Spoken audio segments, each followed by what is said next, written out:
আল্লাহু আকবার।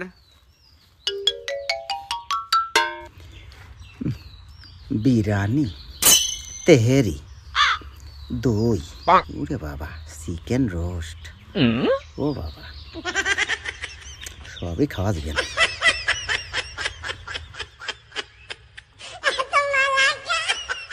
আসসালামু আলাইকুম ওয়া রাহমাতুল্লাহ। Chicken roast.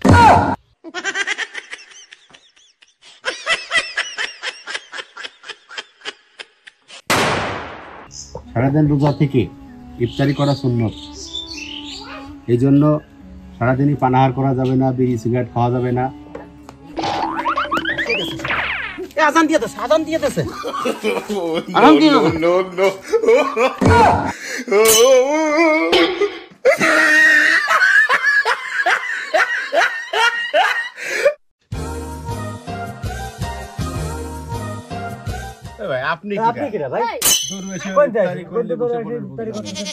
ভাই আমার ভুল হয়ে গেছে, আমি আসলে ভাই বাড়িটা চিনতে পারিনি।